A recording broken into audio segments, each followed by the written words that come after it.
It's time for the Mile High after party. And yet again, we keep partying. Ever since it's been the three of us, we just keep partying after these games Mhm. because the Broncos just keep winning 11 straight. I need to check where that ranks among the Broncos' all-time win streaks. But what an incredible game in terms of just like entertainment value, probably the game of the year. Um, I thought a great performance by so many different players. Maybe a few different problematic areas popped up too. So I think we've got a whole lot to talk about in this one. But as it stands now, the Broncos are 2 games up on the division. They're a game up plus the tiebreaker on the rest of the AFC conference, and there's only 3 games to play. Mike, let's start with you because you're in the catbird seat over there on the left. Why? How do you feel? I guess. How do you feel right now, coming off this one of the biggest Broncos wins in the last decade? Zach, I am riding so high right now. Now, I will say that I did pick the Broncos to win this game. I did not use the reverse jinx.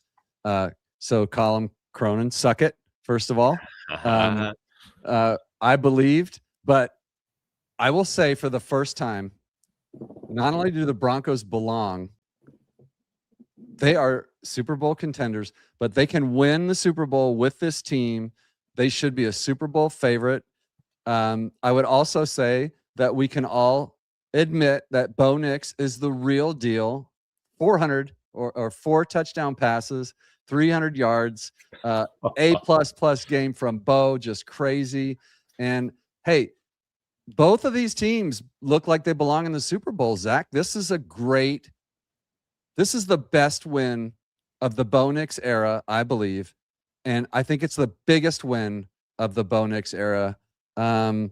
You'd have to look at some maybe AFC West games that you might consider bigger. But in this, where we sit right now with the Patriots dropping a game today, thank you very much. We can get into all that stuff later, but I feel great, Zach. I'm psyched. I'm so excited. And to all my Green Bay fans that were texting me all day, welcome to the show. And sorry for your loss. Man, just what a freaking performance. I can't get over it. The chat is going absolutely bonkers. Thank you everybody for commenting. Please like the stream wherever you're watching to support the show. It means a lot to all of us.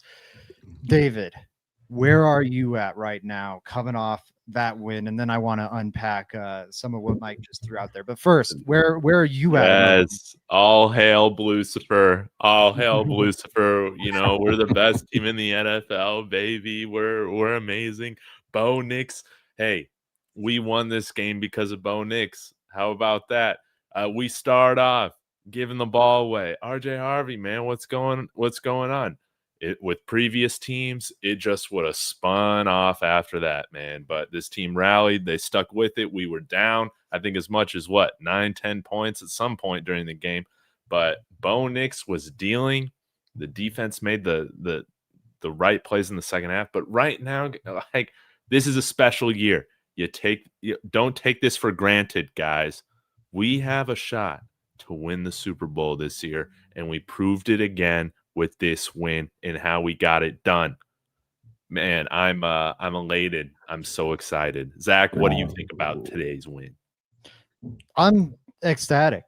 And, I don't know if I go quite as far as the biggest win of the Bo Nix era. We'll debate that in 1 second. Yeah. But I think this is the best performance of the Bo Nix era. I think it's if we want to just go into the Bo Nix of it all, the most important performance of the Bo Nix era. I feel like I eat grass. The user, I'm not saying that I feel that way. The username says, man, I feel good. And I feel great right now. Yeah. Absolutely over the moon. There's so many chats. I'm going to go back to trying to keep up with them in a second once I get done talking. But this is such a meaningful win for this franchise. They clinch up the playoffs with it. And I kind of opened the show with it, but they are now in the catbird seat going forward. They are in prime position to be the number 1 seed in the AFC, with the Patriots dropping that game to the Bills today. Here's how I framed it. And I tweeted this out, but I'll say it again here on the show. if the Broncos can beat Gardner Minshew on Christmas, right? That is an assumption. You don't want to count chickens before they hatch. But if they can beat Gardner Minshew, they have to win just one of the other two games against a beat-up Chargers team, against up and down, but looking pretty damn hot right now, Jaguars team, and they're guaranteed the 1 seed. Doesn't matter what the Patriots do or the Jaguar or whoever else. If the Broncos just beat Gardner Minshew and then one of the other two, 1 seed right there. The bye week and the playoffs go through Denver. And man, just beating a team like this and in the fashion like this, it is a declaration to the rest of the NFL, to all the national media who's been doubting this team all season long, that's been doubting Bo Nix all season long, that this team's as scary as anyone. I think if they were to line up with the Rams in the Super Bowl right now, Rams would probably deserve to be favored. But man, you just went up against one of the NFC's top powers and beat them by 8. Like, this is it's going to unfortunately go down as another one possession victory, but that's so true. Oh, as man, close as it possibly could have been to being more. They had opportunities to try long field goals late and whatnot. But let's circle back to what Mike said, because it was something I wanted to hit on. Is this the biggest Broncos win of the Bo Nix era? And you know what? Mark Sanchez wasn't pulling off any wild wins. If we're saying of the Bo Nix era, we mean of the post-Peyton Manning era. Is this the best Broncos win of the post-Manning era? Let's start with you this time, David. Oh, man, that's tough. The Chiefs game meant a lot. But I love, we haven't won these games, scoring a lot of points. And that's what we did today, man. Bo was just dealing. So I think if you're comparing it to it looking like what it did throughout most of those Manning year games, right? This was probably as close as we've gotten when it comes to seeing the offense really do their part, right? And then some. Yes. So in terms of a legacy game, knowing you can win these high scoring games like this, I would say, yeah. I don't know if this is the most satisfying win when it comes to our divisional opponents, right? Or the fourth quarter comebacks, but this might have been Bo's best game and probably our best offensive game against a worthy opponent, in which, dude, our offense was just dealing against a very good defense, man. And everybody stepped up. Sutton, Troy Franklin, freaking Bandy, Lil Jordan Humphrey, man. These guys are coming down with catches, man. He elevated people today. Everybody got involved. I thought Sean Payton called a good game from the offensive side. So, sorry, a little long-winded. I don't know if this is my favorite one, but in terms of the offensive side of the ball, looking the way you want it to look with a franchise quarterback, this is definitely the game that you can point to and say Bo Nix took another step playing this game. I agree. I think there were some real steps taken in this one from Bo Nix, and we're definitely going to get into that in our improvement meter. Yes. Mike, you already staked your claim that you think this is the biggest win. I'm going with the Chiefs win earlier this year. That is what started the end of the dynasty. Today was, or the end, this lull in the dynasty at the very least. Maybe they started back up next year. But right now, what started the end of the dynasty was that Broncos win that made it all but impossible for the Chiefs to win the division. That was the first nail in the coffin. And then today, there were a couple more, one of which was unexpected. I think we'll probably maybe towards the close of the show get into the Mahomes of it all, because that is a huge bit of Broncos news. Honestly, it's going to have a big impact the rest of this year and next. Man, can anyone beat the Broncos? I've never seen the chat this on fire, not only in terms of comments, but everyone's just at an 11 right now. And I love it. This is just one comment from Eli Betts. Shout out to you, Eli. But saying, can anyone beat the Broncos in Denver? There's a million comments where this is the vibe. Everyone's doing the Howard Dean scream right now, and I absolutely love it. What a heavyweight fight, says David Youngkin. I'm sorry, everybody. I'll go back to trying to keep up with the comments in a second, but there's just too many flowing in. If we get home field, Zach, we're going to the Super Bowl. That's how I feel about how we're playing at home, right? I feel the same way. I think only Buffalo, and I'm not saying they would. I think only Buffalo can come into Denver and beat the Broncos in the playoffs.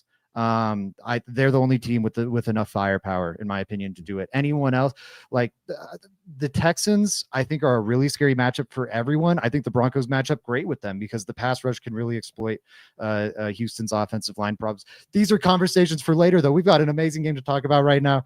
Mike, do you have a rebuttal to our thoughts on, is this the biggest win of the Bo Nix era? You know what? I think it's two different things, and I agree with what you're saying. I think the Chiefs win definitely turned a corner, and because it had been so long, it was so impressive in that way. But as far as like the big picture overall stuff, this was a Super Bowl. So I guess let me back up 1 second. The Chiefs aren't exactly the Chiefs this year, right? They were struggling when we beat them. They're still struggling. So that it doesn't wash away the joy of beating the Chiefs at all. What I'm saying is that this is a Packers team that looks like kind of a powerhouse team lately, rushing their way, MVP candidate and all, with Jordan Love on their way to the Super Bowl. And we're the fraud team. And what we did is we matched them toe to toe. Bo Nix outplayed their little darling Jordan Love, and we kind of beat the pants off of them. And I guess in that way, to me, this is the most satisfying win. I think it's because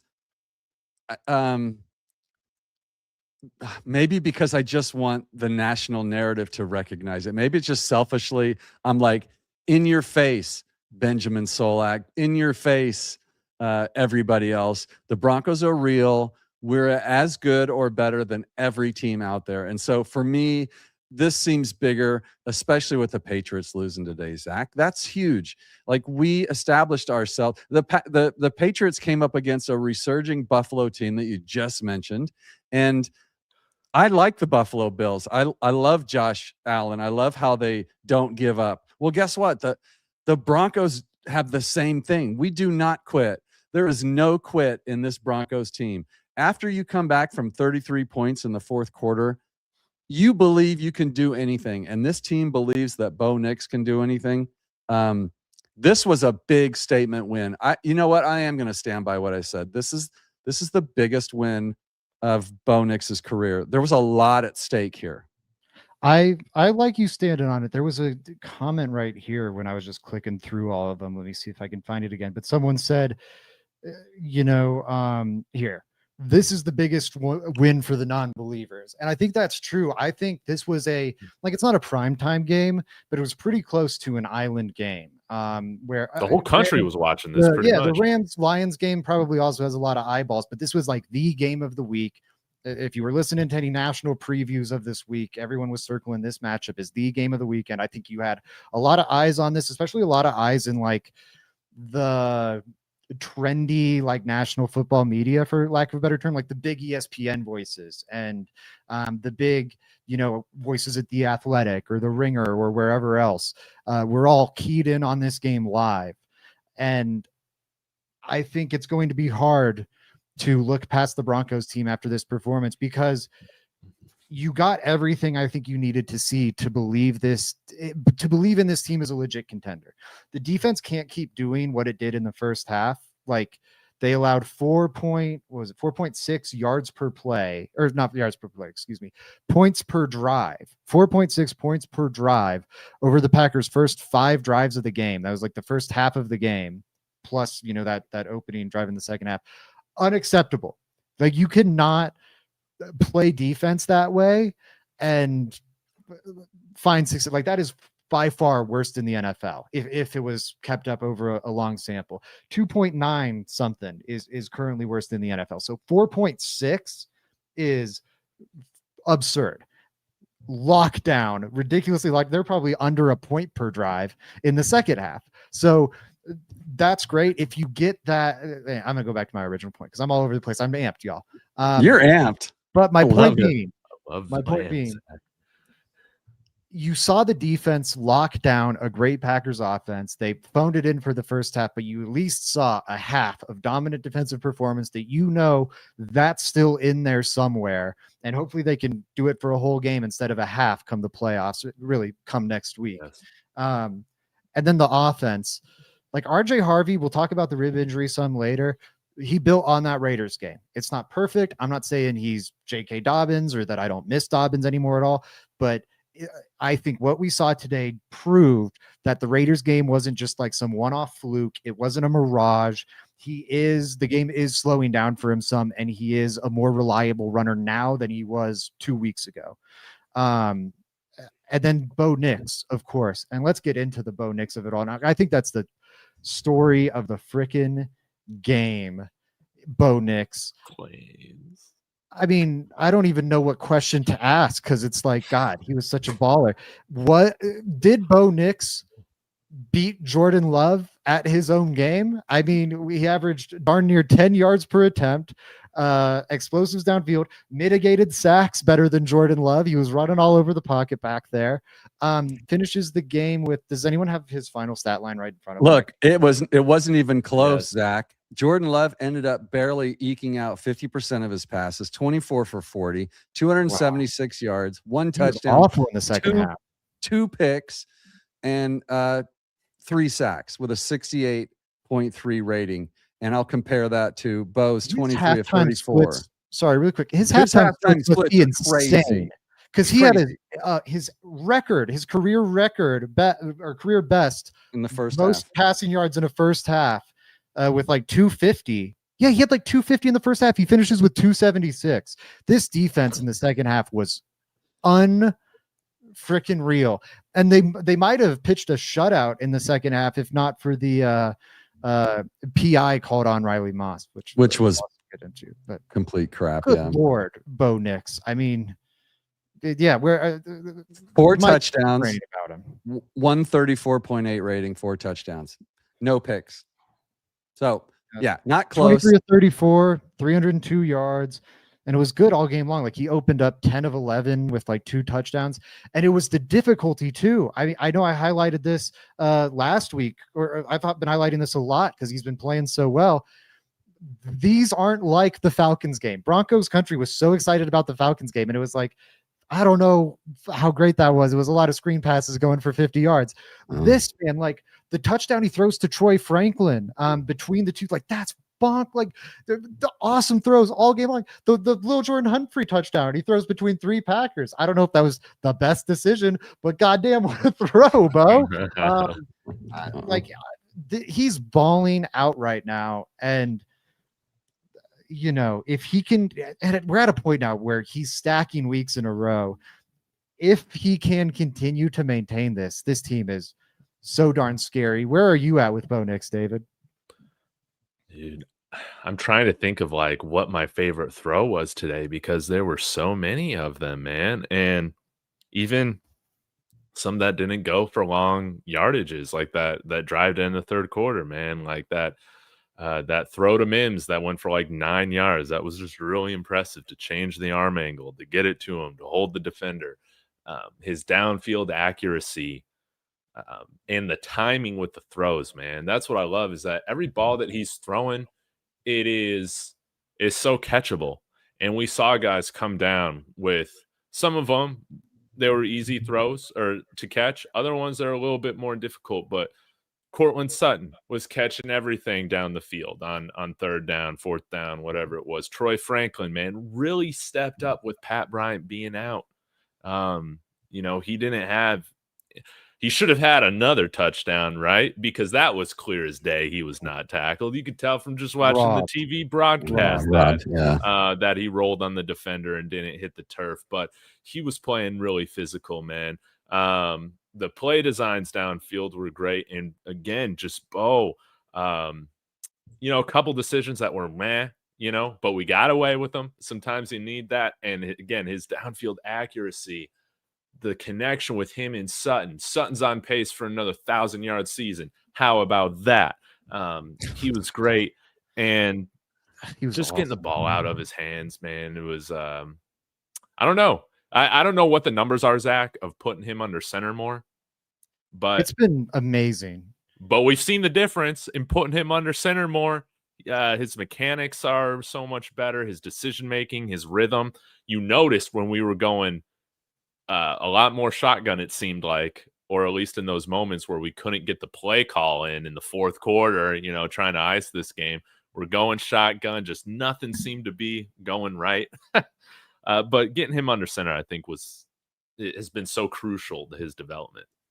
I'm trying to see if I can get the under center splits up really quick. But yeah, ever since they've started doing that more, it has been game changing. Gosh. Which filter? Okay, I'll David. Yeah, you look for it, Zach. David, you hit it on the head, man.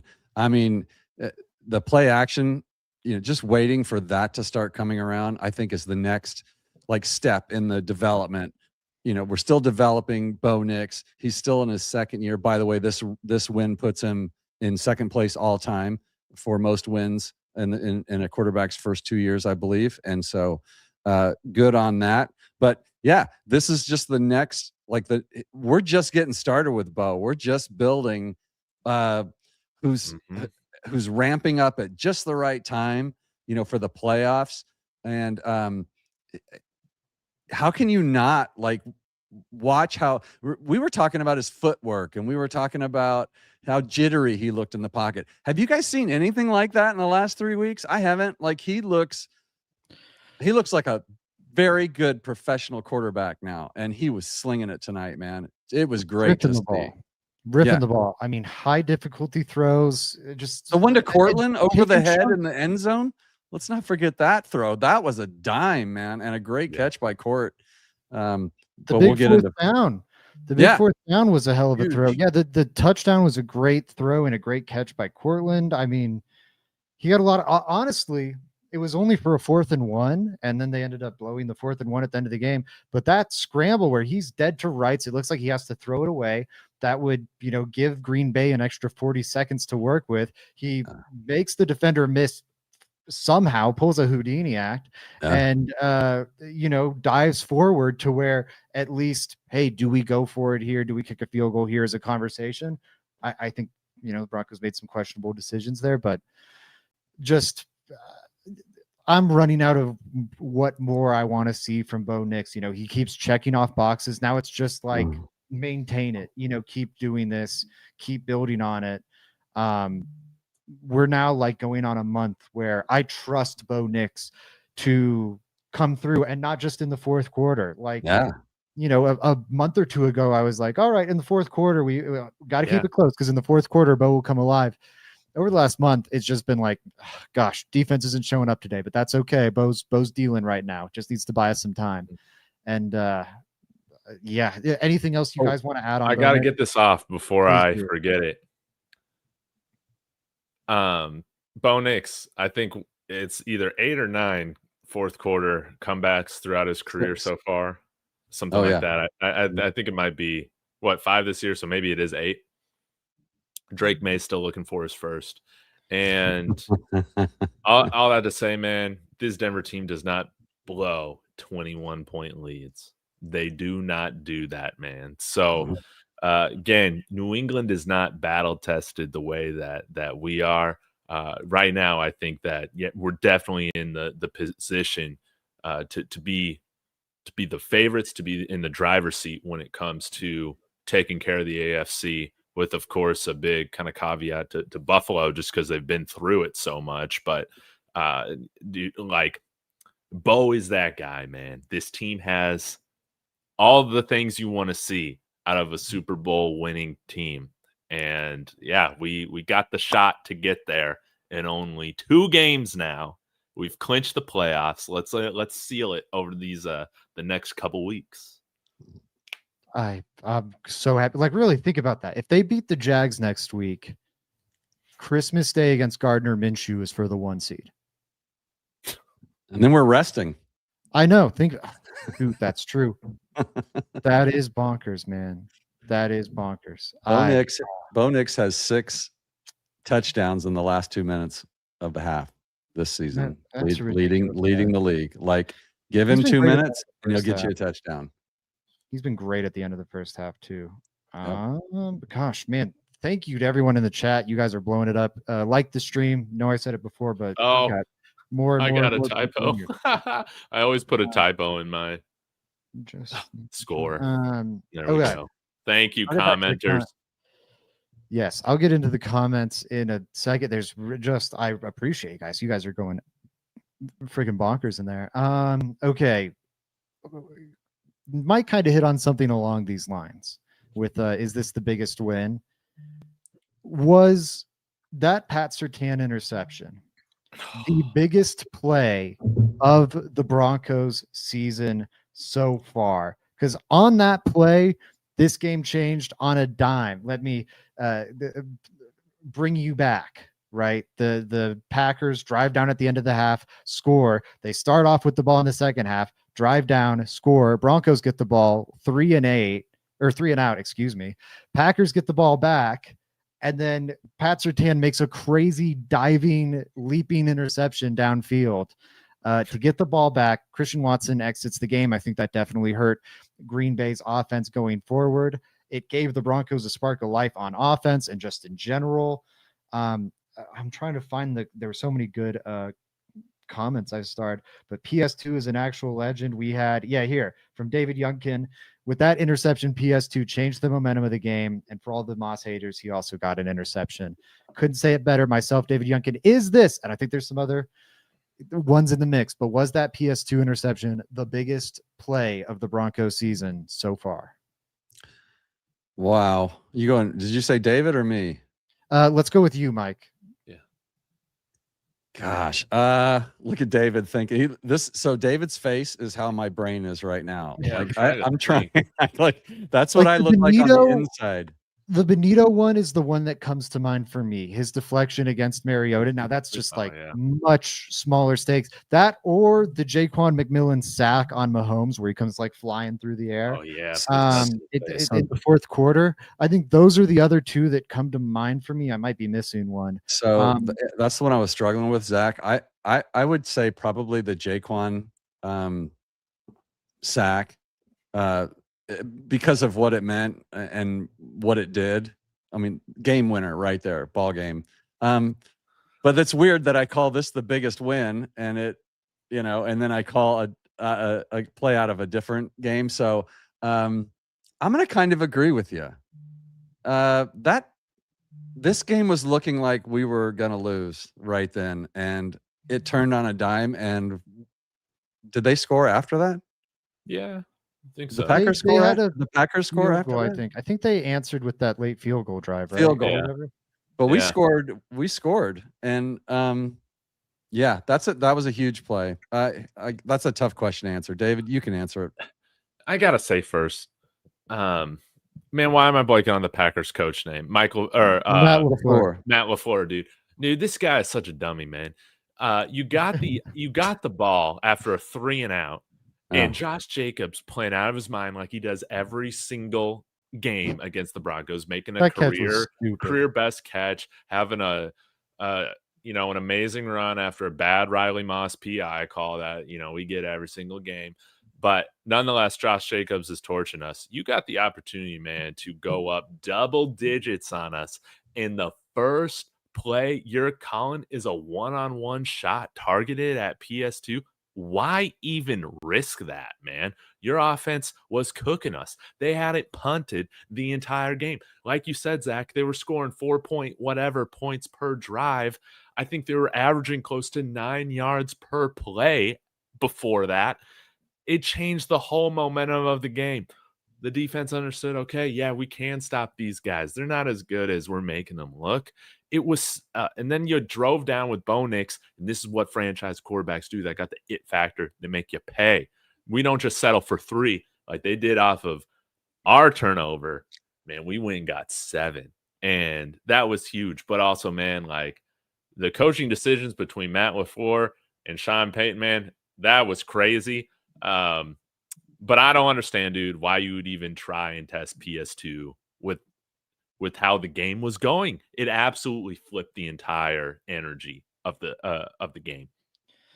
It was, man, yeah. I don't know if they win this game without the interception. I think they probably don't. And it was perfect. Like, this team has been dying for takeaways. Yes. I feel like PS2's had a quieter season than he did last year, obviously, when he won Defensive Player of the Year.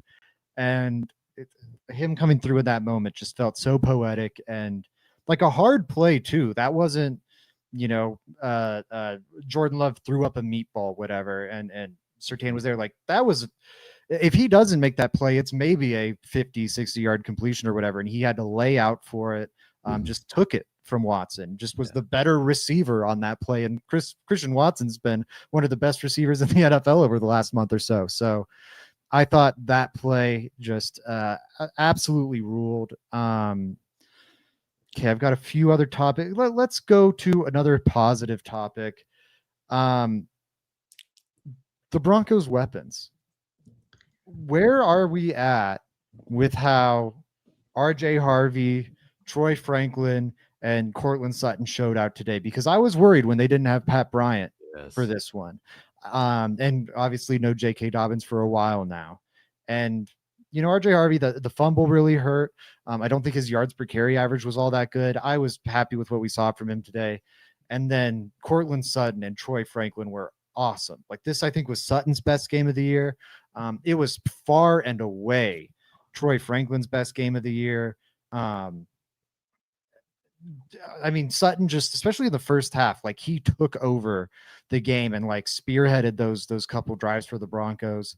And a lot of his catches were tough grabs. Franklin too. Franklin had such a good game today that Tony Romo was complimenting about how he's so great at making tough catches at the catch point. I'm sorry. I can tell you have not been studying Troy Franklin until this moment. Today, is that true that he's doing a great job spearing the ball, Jim? Yes, that's true today. Talking like that is Troy Franklin's career is crackpot. That is absolutely insane. So I was just thrilled with the weapons. How do you guys feel about Bo Nix's support today? Let's start with you, David. Dude, he makes guys like Michael Bandy, Lil Jordan Humphrey look good, man. I mean, they came through. Yeah, Lil Jordan Humphrey came through with some big catches, some big blocks as well. Michael Bandy caught, I think, his one target. Not to say, Touchdown. I mean, I said it in the comments. I mean, this is a multi-score blowout if we have A.T. Perry suited up. But hey, Lil Jordan Humphrey, he did his job, man. The weapons, the guys replacing the guys that we had hurt, they didn't let us down today. And Bo Nix, good quarterbacks elevate these guys. And Michael Bandy, man, that was huge. Lil Jordan Humphrey, huge. I wonder if the Green Bay defense started to get pretty nervous when we got like our fourth, fifth, sixth weapons just cooking them for touchdowns. And then in the second half, we had Court, start going. Troy was coming down with some stuff. But I just love the distribution of the football, man. I love offenses that operate like this. It's not just feeding one guy, it really does, everybody's saying in the comments, it really does make you have that Manning era type feel this game did. You got Sam Heald in the comments saying Bo Nix is the greatest quarterback in the history of the Broncos. I love how much Sam is on the collective chip of Broncos country right now. Like, it is, man, even after the Chiefs wins, even after whatever, I haven't seen the fan base get to puff out their chest to this degree. I'm giddy seeing you guys light up the chats like this. I kind of agree with D-Brox. Great Troy game, but I need to see more. I do too. I also want to highlight what our Sheba is saying here. I hope I'm saying that right. With Troy's only 22, yeah. I still think he can be great. And there is development that needs to be done there. I think the start of the season was so promising, and he's had a bit of a lull here for the last month or so. That's been a little disappointing, but he is a really talented athlete. And I think a fair amount of his problems are his frame and just being like a slender, skinnier guy. Like, it's going to be harder to win in those contested moments. he noticeably bulked up and got bigger from last year to this year. Him still being 22, I think it is realistic that, he can still continue to bulk up, add some more muscle onto his body. I think you look at his frame too, and it looks like he can fill it out. It doesn't look like, that body can't support anymore or anything He's like showing that. so much more strength than he did last year. Totally. And I don't think he's maxed out, I guess, is what I'm trying to get at. So I'm just, I think the future is really, really bright for him. I want to see them add some more around Bo. Like, you need some more running backs, tight end. Obviously, I was watching the Packers today and I'm like, do they have 4 tight ends better than any Broncos tight end? Like Kraft, who obviously isn't playing, Musgrave, Wiley, Fitzpatrick was blocking better than I've seen Troutman block all season long. I was like, God damn, can we get a couple good tight ends? Like, it seems like every team the Broncos play has 4 tight ends that would start over everyone but like maybe Evan Ingram. But I loved what we saw from those receivers today. RJ Harvey left the game early with a rib issue. I think that's something to watch going forward. It might have been a thing where they felt the game was out of reach and they could salt it away, doing other things. They clearly trusted their defense a lot with those funky 4th down decisions. But definitely worried about that. I think if you go from RJ Harvey to like Tyler Bidet and Jaleel McLaughlin leading this run game, it gets pretty dismal pretty quick.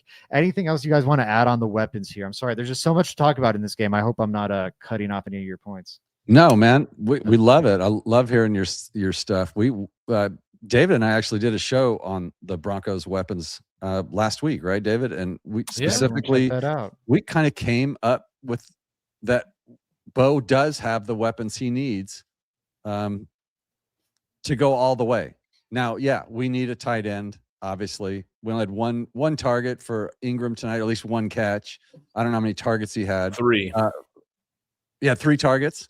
Mm-hmm. Oh yeah, 3 targets. There it is. He's got 1 catch for 12 yards. So it's definitely an underused position on the Broncos right now. But let me read some average yards per catch. Cortland Sutton 16, Troy Franklin 14.2, Little Jordan Humphreys 14, 20 for Bandy, 12 for Ingram. The running game, now that rib injury is a little concerning, but we did come to the conclusion that, you know what, RJ Harvey can carry this load, and he proved that tonight. He only got 19 carries, so he didn't get his chance to really break one, but he got the tough yards when we needed it. His hands are just way better than I thought. I mean, he just catches everything. I think the weapons are we're in a pretty good spot here, Zach. I don't really see, like, we don't have a room that just completely sucks. I'd like the Chiefs, the Chiefs weapons, dude. Those guys suck, man. Let's be honest. Man, Rashee Rice got killed a couple times today. Well, yeah, Mahomes just throwing hospital balls week after week after week, man. Yeah, man, Mahomes. There's a lot we got to. So I got to get us back to Mahomes here shortly, but first we got a super chat. I don't know which of our streams he's watching, but he says tomorrow we will hear ESPN say they are the worst 12-2 team in the league. I was joking in one of my group chats, like, I can't wait to turn on the Athletic Football Show after this and hear how Bo Nix outdueled Jordan Love, but not in terms of aesthetics. In terms of aesthetics, Jordan Love was still better, guys. And at a point, I don't care about aesthetics. I care about driving my team down the field and scoring points and winning football games. Zach, I gotta say this, man. Please do. I love the way in which Bo Nix was playing the quarterback position. Dude, I was getting so frustrated watching Jordan Love, man. That guy capitalizes on bad habits, man. I hate it. The fadeaways are crazy.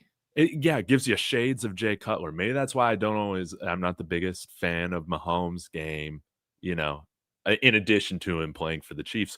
Because, man, when you just continue to play with fire and have bad mechanics and do things that you shouldn't do, eventually it will come up and bite you in the butt, man. But it was frustrating seeing him throw those fadeaways, man. And I'll also say, just you brought up Bo, and we were talking about it reminded me. I think this game was huge for Bo because his Achilles heel this season. He's had a few issues, but one of the big ones has been zone coverage. Like the man splits versus zone coverage splits have been so dramatic. That was a big talking point all week because the Packers have a really good defense and B, one of the best like zone heavy defenses in the league.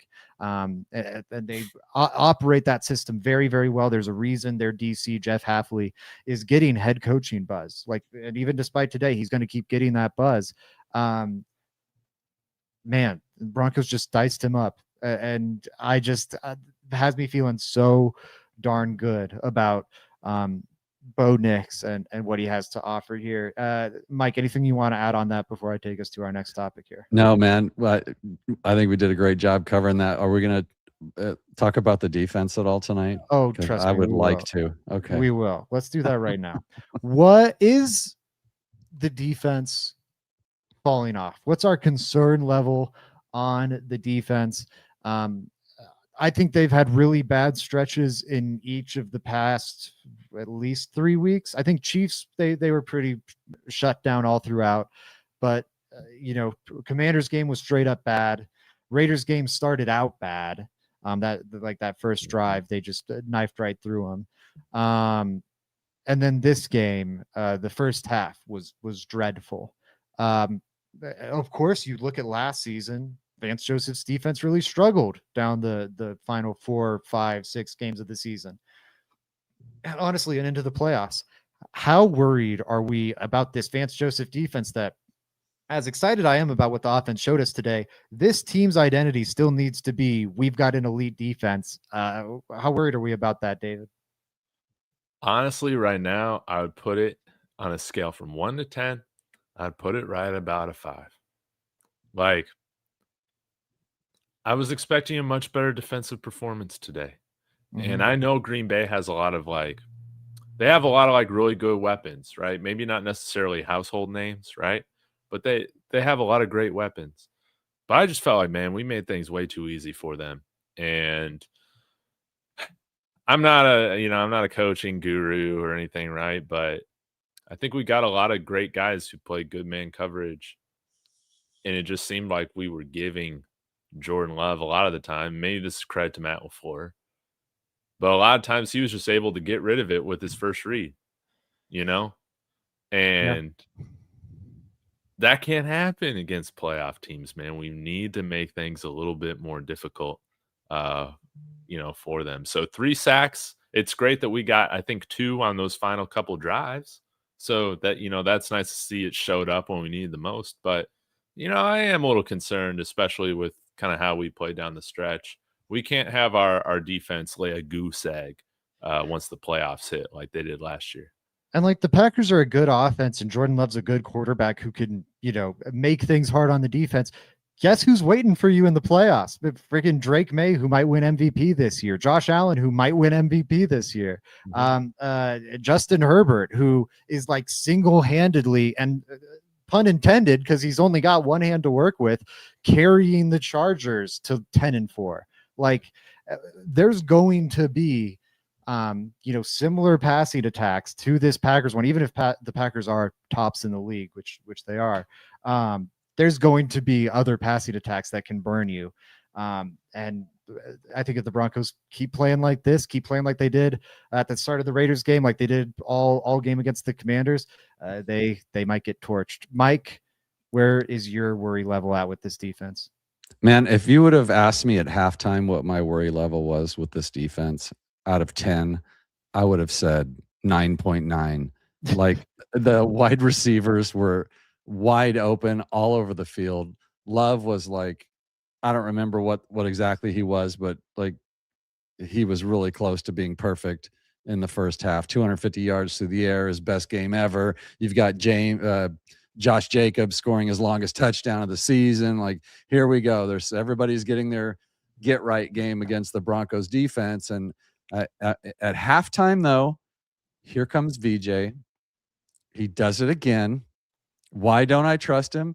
He comes out, flips the script, and takes it to him. Zach, the Packers scored 26 points against us today. That the Commanders scored 26 points against us. So, it's the Giants was the worst of them all. We let them score 32 points. I think that was the most scored against this team all year. But other than that, as much as I want to complain about this defense, Texans 15, Raiders 7, Chiefs 19, aforementioned Commanders 26, Raiders 17, Packers 26. We won all those games. It's a team game. He's obviously playing.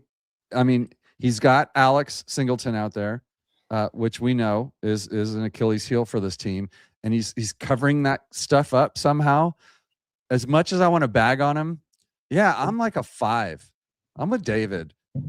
I'm worried. No, I know that a team could light us up, but so far, what is it? 11 straight, guys? Help me.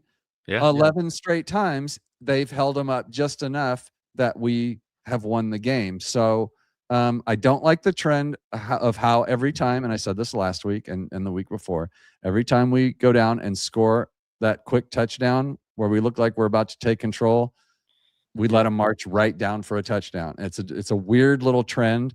I have someone doing a study on that for the whole season to see if there's any truth to this magic mumbo jumbo shit I'm pulling out. But it feels like there's something to that.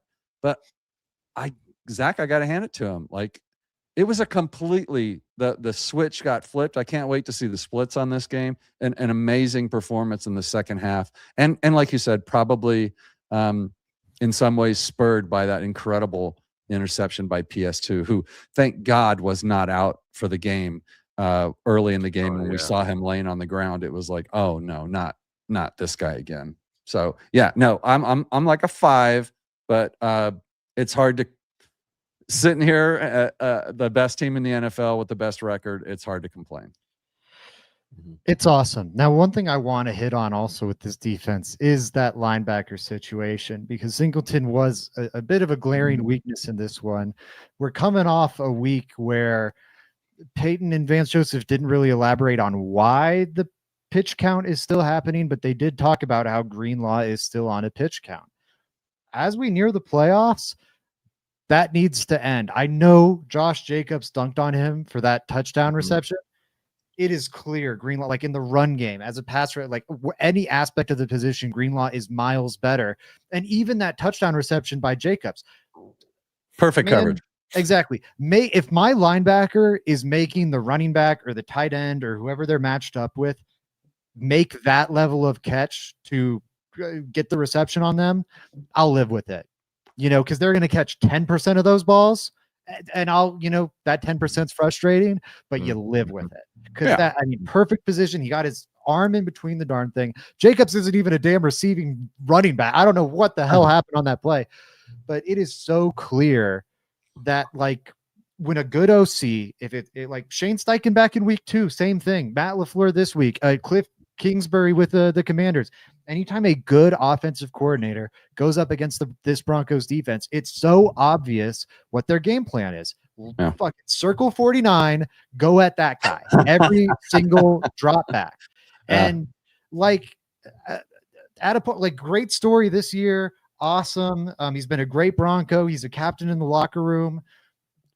Notice how all the compliments are not about what's on the football field. And like at a point, good Lord. I just like, he's still, I don't want to say everything I'm thinking, but he's not I think he's the biggest problem on the team. He's the Achilles heel of the defense. But the fact that, back to your Greenlaw point, you're right, Zach. I mean, if Josh Jacobs is going to make the highlight catch of his career and what that literally was, there's nothing you can do about that. But this is a position, and after the season, we'll certainly be talking about this, but he's obviously the best player in that position that we have on the team right now. And Sternad was out with a knee injury or whatever. So we'll have to check on that. I mean, there's just really no place else to go right now. It's troubling. Yeah, it's time for Greenlaw to dial it up, man. I was on our KOA pregame show today. I'll get a little shameless plug in. Everybody, every Sunday, 8 a.m. Every Sunday when they've got a 2:00 game, just about every Sunday I'm doing it, but every Sunday 2:00 game, find me on KOA 8 a.m. to 9 a.m. doing a little Broncos preview. I was talking with Ben today, and we talked about the Dre Greenlaw thing, And from his reporting, he's believing that they're keeping their cards close to the vest a little bit with Greenlaw as they get closer to the playoffs, and they're saving that extra gear is his belief. Awesome. I'm glad you're getting away with it right now. I'm kind of ready to put the flush down on the table. You know what I mean? Like, let's I don't know how much longer we want to hide it, but hopefully it's that, and not like, hopefully it's a choice and not a limitation with his health or his mental understanding of the defense or whatever else. He didn't get that break today though, because when Sternad went out, I think the pitch count went out the window. Well, we'll have to check the snap counts, but it looked like he was out there most of this game. So hopefully it is more of them just saving him and being cautious. But I agree with you, Zach. We got the Jaguars coming to town. That's a team we want to beat. We're not holding him out until the AFC Championship game, or maybe we don't get there. You're right. Let's unleash that, because like you said, Singleton, he's going to be a target for these guys coming up for sure. And yeah, man, they're so awesome. Well, before we get off the defense, one last thing I want to add. Broncos red zone defense, I think, won the game for him today. There were a few marquee matchups I was highlighting, third downs being one. How did they do on third downs, by the way? Let me I've got it handy here. I don't think the Packers did well on third down. So the Packers went 6 of 13, actually. So they went about as good as they normally are. The Broncos, I'd say, lost that matchup. Packers have converted about 50% on the season. Broncos are allowing just 30%. That's best defense, best offense. So that's above 40%. So that little tug of war, the Packers might have won. But the red zone defense, Packers had the second best red zone offense going into this one. Broncos, as we all know, because they say it just about every broadcast, have the best red zone defense in the league, and they were awesome. I don't know about the final possessions, but I'm trying to find the updated final red zone stats. But going into the fourth quarter, and I don't know how many red zone possessions there were after this, the Broncos opened 3 for 3, 3 red zone possessions, 3 touchdowns. I think they finished 4 for 4. The Packers get 4 red zone possessions. They get 1 touchdown. They get 3 field goals. Like that, I think this defense coming through in the red zone, especially right then, I think that was when the stat came up on screen. The Broncos were up 27-26. And it's like the Packers have had the extra red zone possession, and the Broncos are up in this game 1, and they had an explosive touchdown that came from outside the red zone. And yet still the Broncos are up by 1 in this game because the defense, when it's needed to, tightened up and held them to a Brandon McManus field goal. I think that was, outside of Bo Nix just playing out of his damn mind, I think that was one of the keys to this game. Anything else you guys want to add on the defense? Talanoa Hufango's flying around, man. Oh, yes. I'm glad you said it. The best play, biggest play, maybe the Surtain interception. Best play I've seen from a Bronco this year was him taking out Josh Wiley. Yeah. He tackled the running back with the blocker. I don't know if I've ever seen someone blow up a block that effectively, especially a defensive back. That had my jaw on the damn floor. That was such a cool play. I loved it. Yeah, the little fight, they're fighting before the game even started. So you knew Greenlaw and Hufanga were going to be out there throwing it around. When he did that, I thought he knocked both players out of the game too. Yeah. But yeah, it's just one of them. I hope he's all right. But yeah, that was an amazing play, an amazing hit. Yeah, all right. He's what a find for the Broncos he's been. Oh, and I just want to give Ryan Mouse a shout out, man. Thank you. That interception, man, that was great. And still got to do something about him getting these phantom pass interferences half the time, man. It's clear that people are just going to target him on third down. And I don't know, man. You can have perfect coverage and still get a flag. That's what we saw today. You have Tony Romo there going.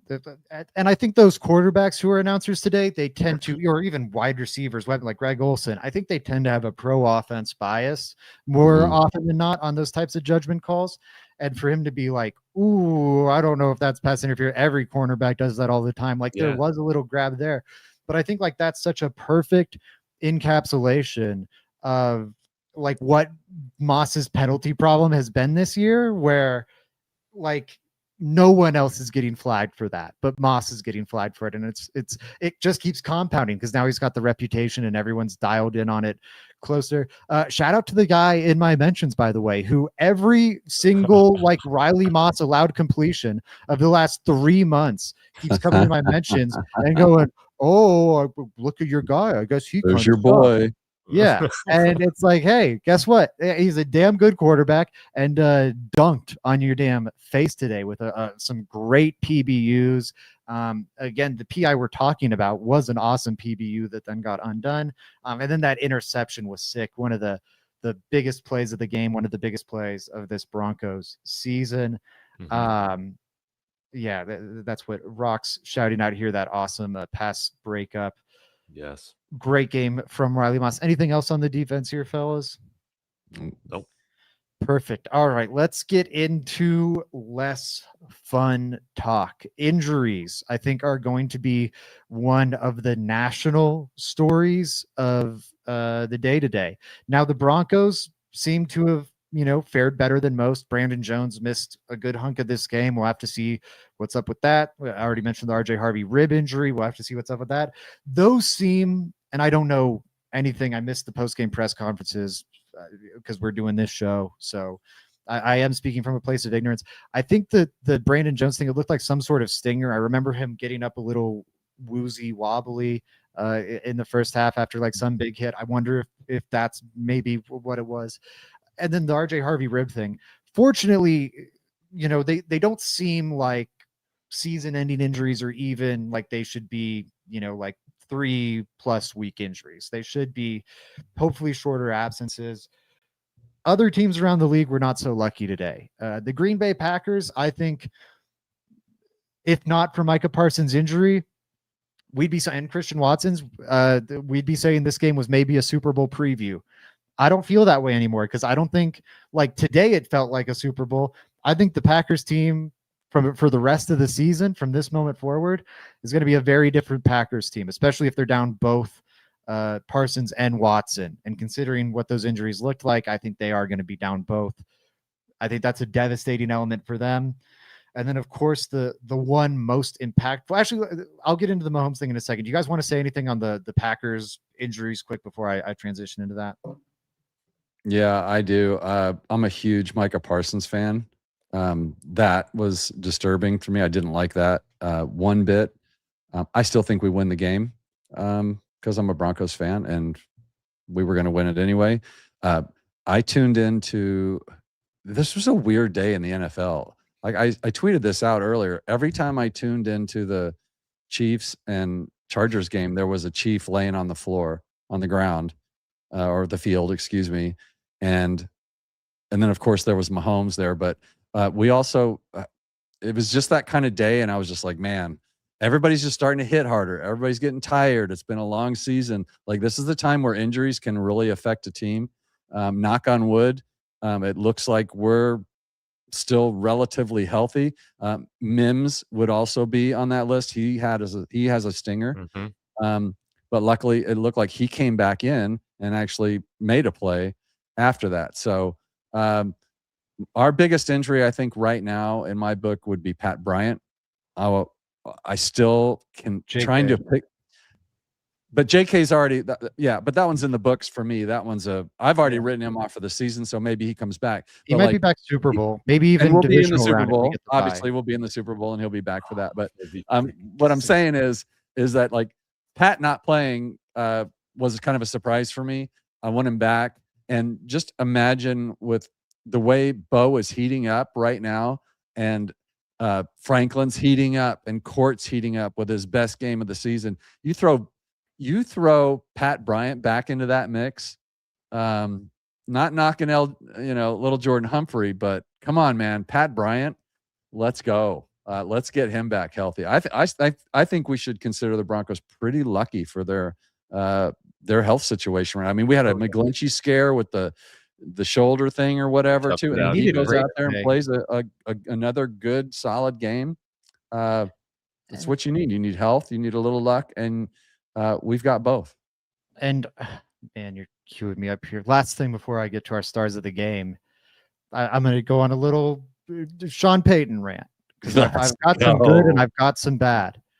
Because guess what, guys? You get 3 years of good injury luck in a row after, I don't know, a half decade of bad injury luck preceding it. What was the big change in the timeline right around then? Was it a new coaching staff and who brought in a new medical staff and training staff and a new practice schedule and everything? You know what? Oh, gosh darn, I think it was that. I think that was the big change. And I don't think it's just coincidence. The fact that a quarterback that came out of a goofy college offense that everyone in the nation, including myself, frankly, wrote off pre-draft to develop into this. Like, this is not what came out of the box. He's developed it. I love the way Go back and watch that Seahawks game if you don't believe me. Oh, I remember. For how far, I know I'm talking to Joe Schmo in the audience. Oh, okay. You look at how far he's come. You look at this offense shredding a damn good Packers defense led by a DC who's going to, at the very least, get head coaching interviews. And I'd bet a head coaching job this year. Guys, this is Sean Payton. Like, it drives me crazy. And there's bad things. Like, I hated his 4th down decisions today. He left the door open for the Packers way too long. That was mind-numbingly stupid. I know he didn't do it today, but all those freaking double passes he was doing like a month ago, like, that's mind-numbing. I'm not saying the man is perfect. He's far from it. Even as a football coach, he's far from perfect. But my goodness, guys, you look at where the Broncos are right now, 12-2 atop the conference. When did all this start training? Right? Forget the dang turnovers. They went 8-9 with Russell Wilson, and they went 10-7 last year with still paying Russell Wilson $50 million. Now they're paying Russell Wilson $30 million to do nothing for him, and they're 12-2. Like, what? At a point, can we give the man some benefit of the doubt? And I don't mean we can't hold him to account for anything, but like, there's chats in here. Where were they? I was going through them. There's some chats in here like, man, Sean Payton sucks. And it's like, what world are you living in?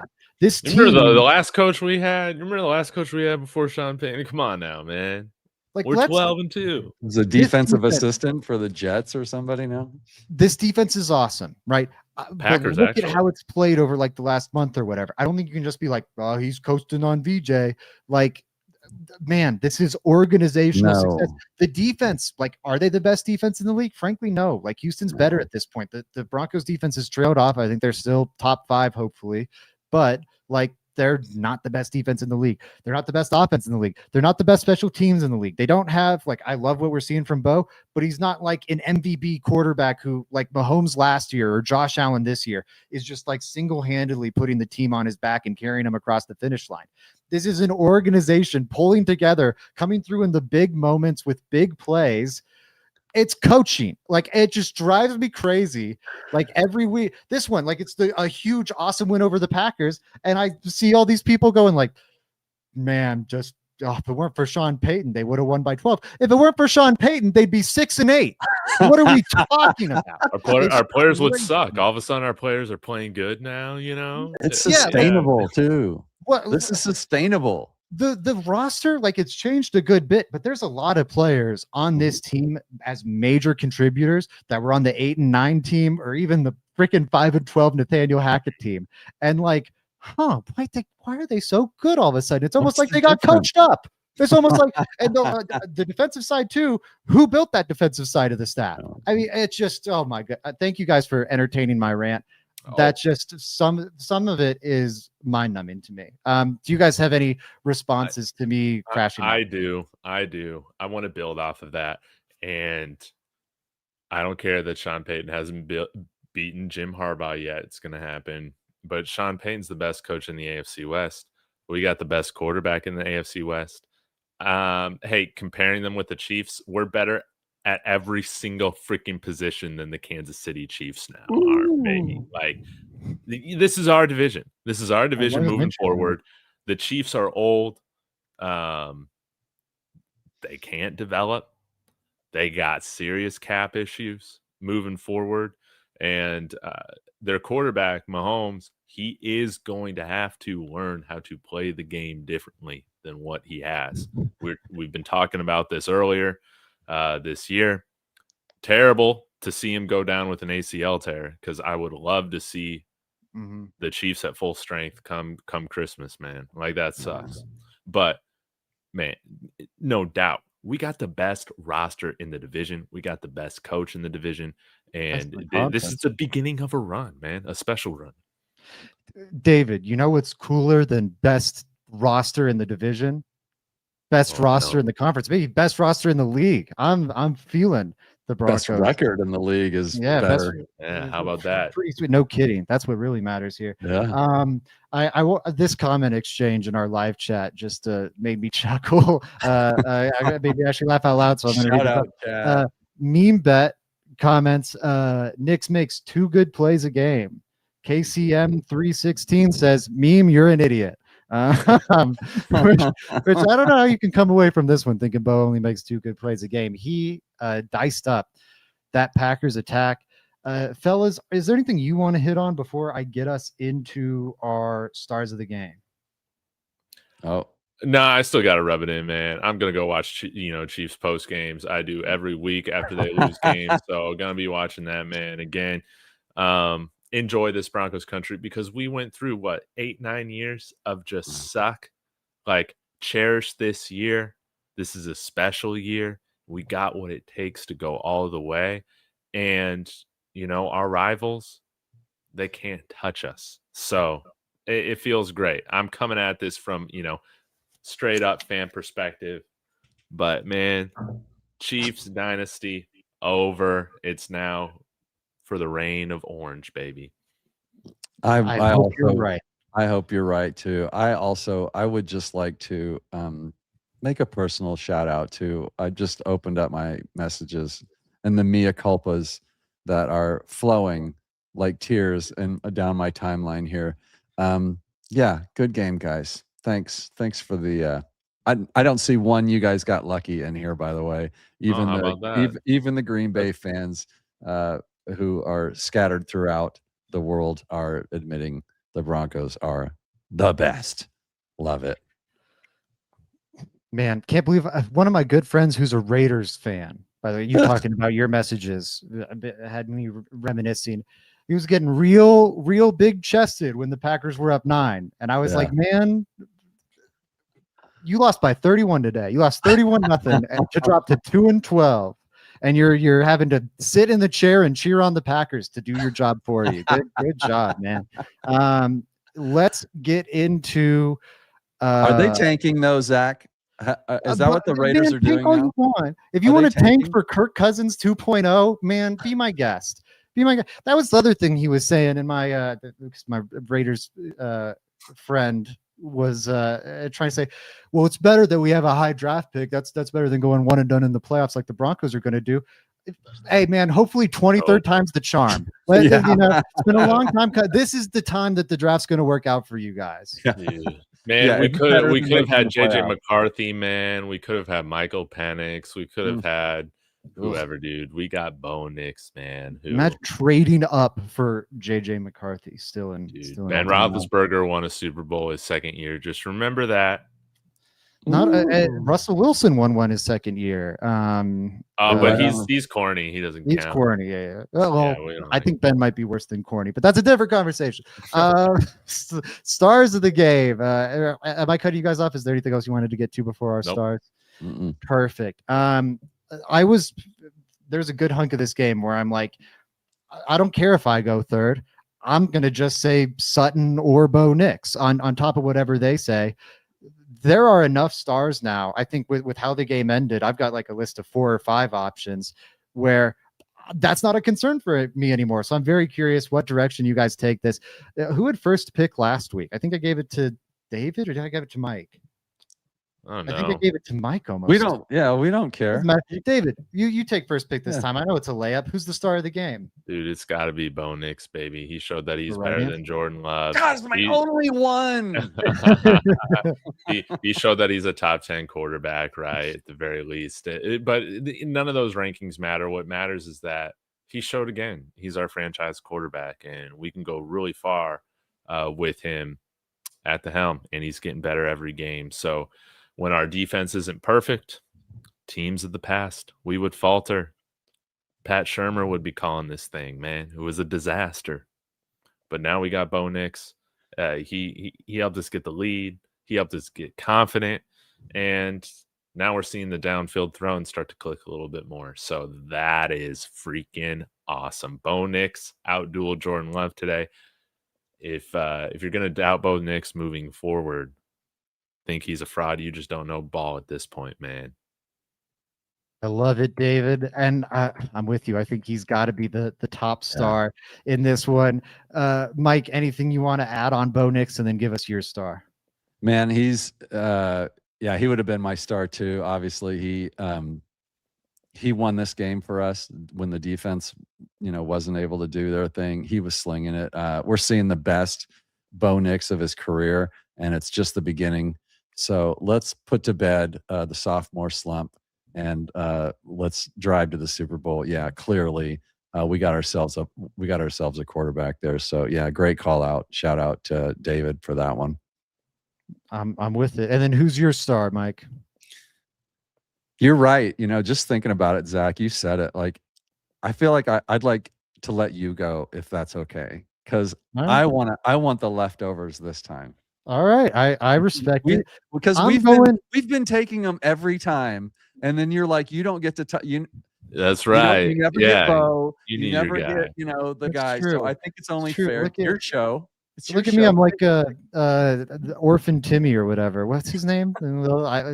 Tiny Tim, not Orphan Timmy. Same vibe. You're an old soul. Here, just please, sir, can I have some more scraps? I will take something better than scraps. I'll take a damn feast, and that's what Cortland Sutton had today. Finished the day. At one point, it was 6 for 85 and a touchdown, but I think he had a catch after that. Let me just make sure. 7 for 113. 7 for 113 and a touchdown. That's 16 yards a catch. So it was big plays downfield. The touchdown was awesome, obviously. But then, like that fourth down play that LaFleur foolishly challenged. When he threw the challenge, I'm like, oh my God, is that ball budging? Right. Nope. It's Sutton making a crazy catch. I had already said it, but the touchdown, like, I think that play is going to get lost in the shuffle of everything because there were so many great second half plays, and that one came in the first half. Wait, no, I'm tripping. It was in the second half. It all is a blur. But he was just amazing with his performance today. Those 113 yards. He has passed Ed McCaffrey for 5th place in Broncos franchise history in receiving yards. He's at 6,226. That puts him 26 yards ahead of Ed McCaffrey. Lionel Taylor is up next, but he's got a 650 yard lead. So that probably doesn't happen until next year. With his touchdown, Sutton gets up to 38. That puts him in sole possession of 8th place all time in franchise history. Entering this game, he was tied with Vance Johnson with 37.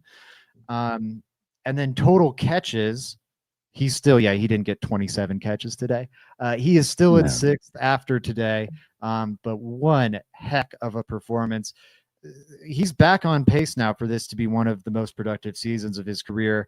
I'm excited to see how he closes things out, especially if Pat Bryant remains out of the picture. Nix was awesome today and gave him every opportunity, but Sutton was a freaking baller. I loved how he played. What did you guys think about Cortland Sutton today? Yeah, man, that was my guy. That's why I gave it to you. That was going to be my MVP. It was great to see the chemistry between Bo and Sutton paying off again. He targeted him 10 times, the most in the game. He's definitely Bo's guy. I thought that move for the touchdown, that route he ran was beautiful. So yeah, great choice. Certainly deserves, a star of the game. David? Oh man, he looked like a number one. I guarantee these opposing fan bases, when he torches them like he does this game, man, he sees they see him as a number one. So he was clutch. Came down with all the the tough grabs, and man, I was just so happy watching him play. Man, I'm telling you, man, I think he's already at the end of his contract, a Ring of Fame guy. Yep. But we get the Super Bowl, man, this year. It's over. It's done. over. No It's done. debate. He is. That's done. Yeah. I honestly, very well put. Those Super Bowl wins have a way of immortalizing you when it comes to Hall of Fame conversation. Like we can all talk about how like wide receiver win-loss record isn't all that meaningful, and it really isn't. But you are part of a team that reaches those extreme heights, and it matters. Again, not only for Ring of Fame, Sutton's not going to be a Hall of Famer, but for guys like a Nick Benito, and we're really early. Surtain, I think, is going to get in pretty easily, but a guy like Nick Benito, who we are early on, but maybe he has 5 more 10-sack seasons or whatever, and he's a guy who's on the border. If he has a Super Bowl ring, that is a huge, and is part of. Oh, he was part of that great 2025 Broncos defense that went all the way. Like that's the type of thing that gets you in. So there's absolutely some legacy points on the line to this season for the Broncos. It's a great point I didn't consider. Anything you want to add there on Sutton, Mike? Nope, I'm good. Give me your player of the game or your star of the game then. Man, here's 3 people that deserve this. And I want to say that I want to shout them out because I've kind of bagged on one of them.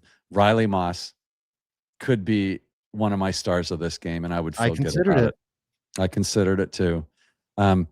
Garrett Bowles and even McClinchy, 0 sacks against this team today again.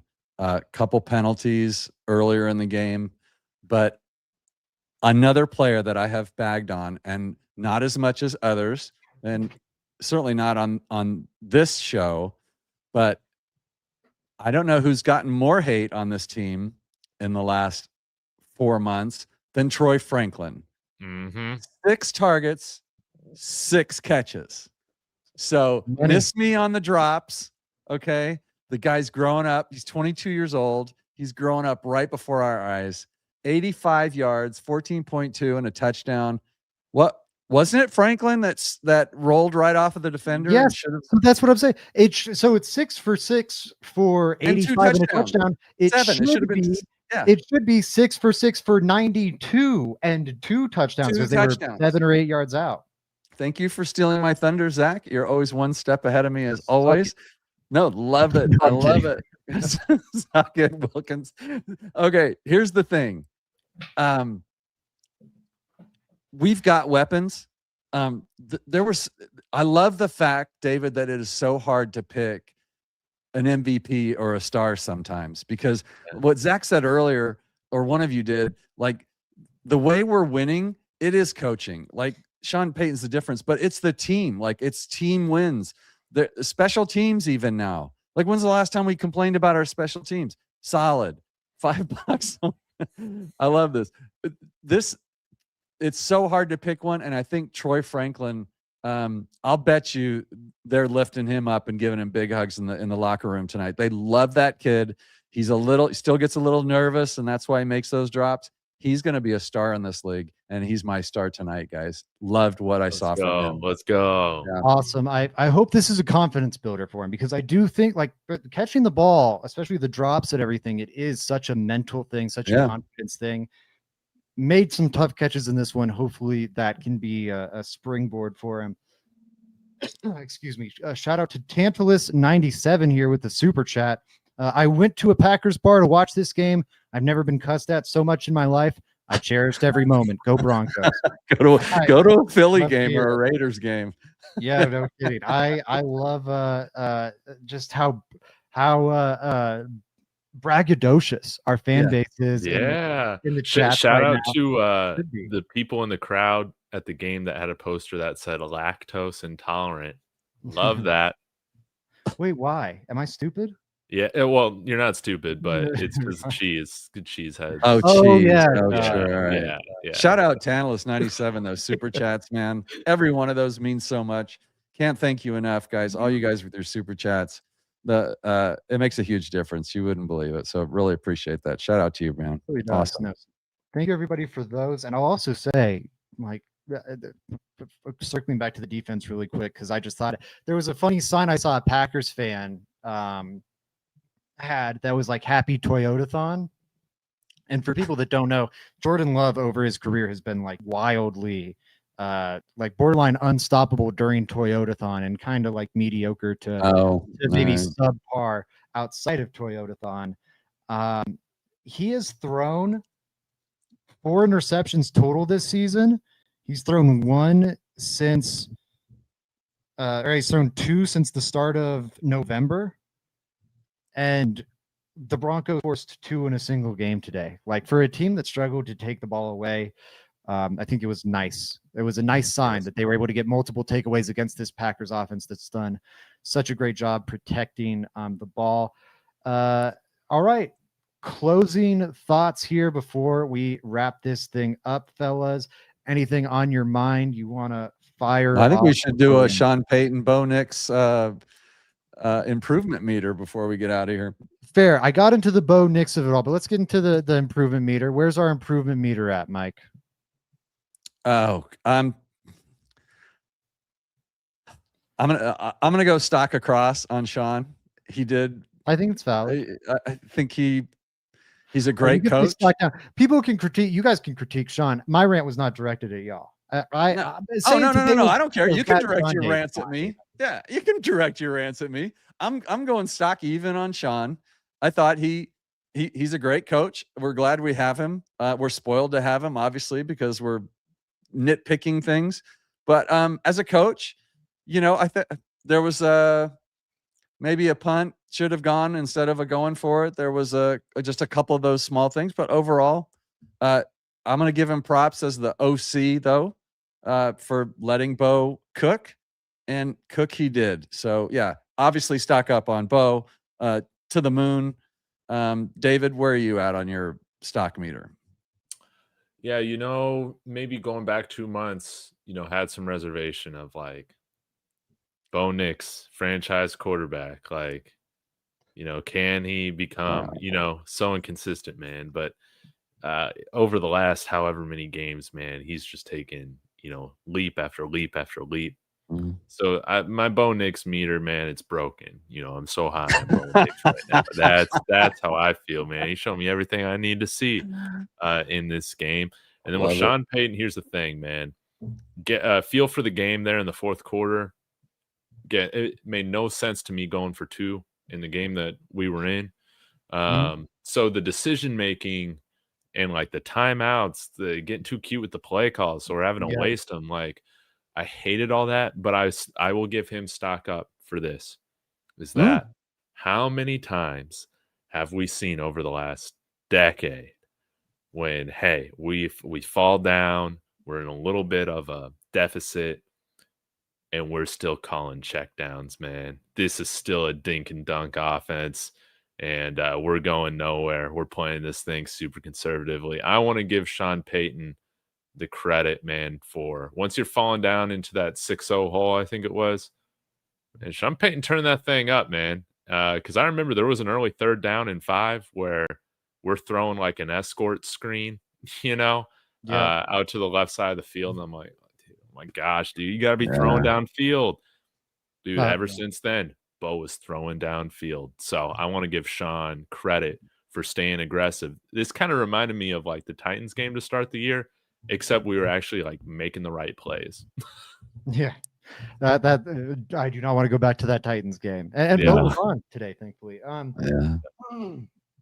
Yeah, he was conservative at first, David. You're right. Like, I was a little frustrating at first. And then but remember, did you see when he came? I don't know if you guys caught that when he came out at the half and they do that stupid quick interview with the coach. Oh yeah, and he was like, "I think we're in a good place." That's the second time this year he's called his shot. Yeah, and that's my point. And he's like, "I like where we're at," and I was like, I looked at my son Mikey, and I'm like, you know what? He does like where we're at, and I kind of do too, because we've proven over and over again that we're a second half team, fourth quarter team, or whatever. And when we're that close, I just start to kind of go, yeah, we got him right. I literally said the words, what the famous John Elway quote, we got him right where we want him. And, there it goes. If you thought Sean Payton was cocky before, wait until he goes 15-2 with a second-year quarterback. My Lord. Wait till he wins the Super Bowl. If he wins the Super Bowl, no kidding. After calling that shot before the season. Oh my God. Yeah. They're gonna have to redo the training facilities. They're already redoing. They have to make his office bigger, like the entrance is bigger, just to fit his big fat head through it. Because he's already the man. Yeah, they're Good gonna have on to make him though. a Statue of Liberty-esque statue outside the facility for him, per his demands after all this. There Yeah, are over 1,000 people watching this Mm. show, Zach. Over Yeah. 1,000 people right now, and I don't know how many likes. I can't see them, but please like the stream and leave a comment, even if it just says you suck or go Broncos. It really helps with this YouTube matrix algorithm crap. So just point your little clicker and just hit that like button. Would be super awesome. It's a free show, guys. Just like the stream. Great way to support all of us. That's really easy. If you guys don't mind doing it, we are super grateful for it. I think that just about does it. My closing thoughts. I'll give a little win streak update. The Broncos now winning 11 straight. They're tied for second longest win streak for regular season plus playoffs with 11. And they are all alone as the third longest win streak for regular season only. At 11, gaining on that 14-game win streak from 1998. What a run. Man, it's just now we get to start talking playoffs, like especially after today. They've clinched it, of course, but the picture is starting to come into view where if the Broncos just take care of business the rest of the way, like they don't even have to be perfect, just like don't totally poop their pants. They should have the 1 seed in the AFC playoffs, should run through Denver. I'm giddy. Anything you guys want to say before we get out of here? Oh, yeah. Do not talk about this team needs to lose.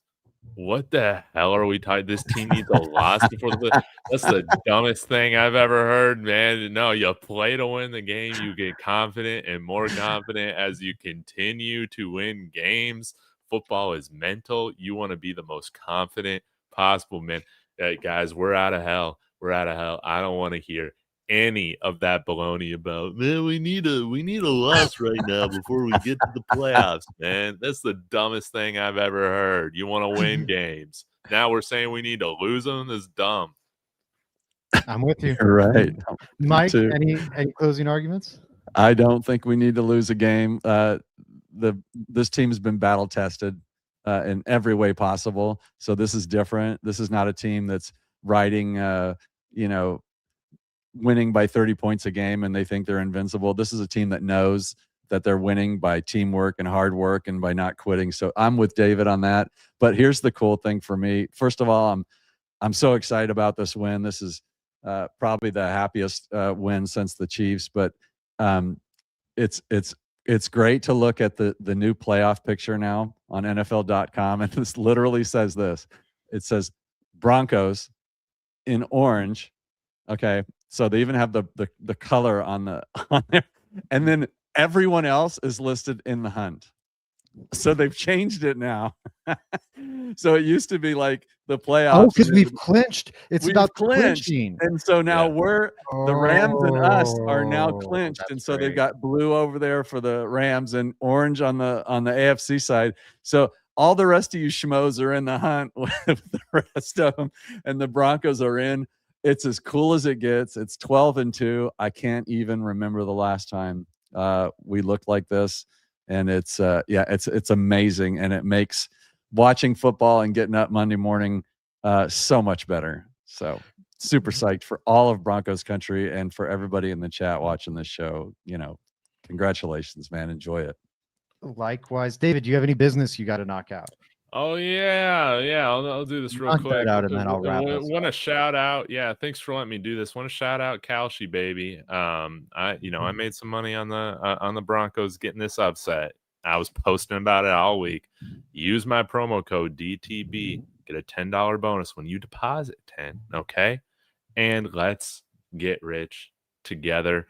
I already got money down on the Broncos for winning the Super Bowl, and their odds are going to continue to go up. So get in on it before the odds get too high. You can get a nice little payout. You can even make, predictions on the weather or the price of Bitcoin. But I like to stick with sports because I think that's fun. So head over to Kalshi, thank you guys so much for allowing me to read this while we're co-streaming.